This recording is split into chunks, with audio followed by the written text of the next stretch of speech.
Dragon फ्रूटला powder मारायचं आमचं kaolin powder. हा जो प्रकार आहे का सनबर्निंग व्हायला लागले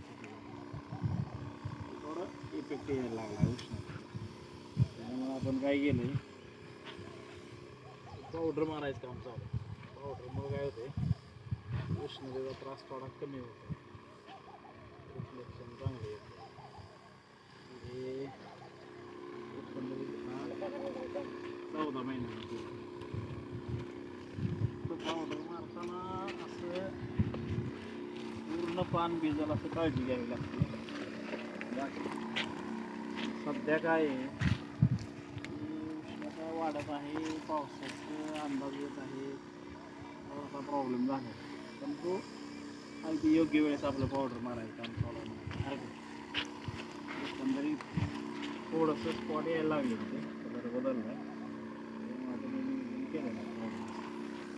आणि 14 महिन्याचा प्लॉट आहे हा. त्याला आपण काही कुठलं रासायनिक खत वगैरे वापरत नसल्यामुळं थोडा उष्णतेला चांगल्यापैकी दम धरलेला, बऱ्यापैकी दम धरतो. आणि त्यात सी व्हरायटी असल्या कारणानं चांगली उष्ण हवामध्ये व्यवस्थित पोचते.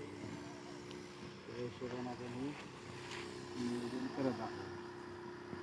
पावडर मारताना पश्चिम आणि दक्षिण बाजूस जास्त जरा व्यवस्थित हात घ्यावा लागतो. सनबर्निंग जर बघितलं असेल आपण पूर्वेच्या आणि उत्तरेच्या बाजूला कमी, त्याच्यामुळे आपल्याला स्प्रे करत असताना दक्षिण आणि पश्चिम ह्या दोन बाजू अगदी चांगल्या कवर होतील असं पावडरचं नियोजन करावं लागतं.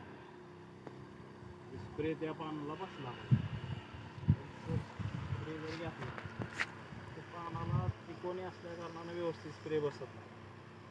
स्प्रे घेताना झाडाला अगदी गोलाकार आणि शिवाय ही जास्ती बुड आहे त्या बुडावर सुद्धा सनबर्निंगचा फार प्रॉब्लेम आहे. हे बुडं सुद्धा व्यवस्थित धुवून घ्यावे लागते पावडर, जेणेकरून एकत्रित काय आहे की याच्यावर पांढरा कलर दिसायला पाहिजे. किमान दक्षिण आणि पश्चिम बाजूला सूर्याचं तिकडून किरण जास्त आहे. साधारण ही फार काय महाग नाही, 20-22 रुपये किलोच्या हिशोबानं प्रति किलोनं मिळते.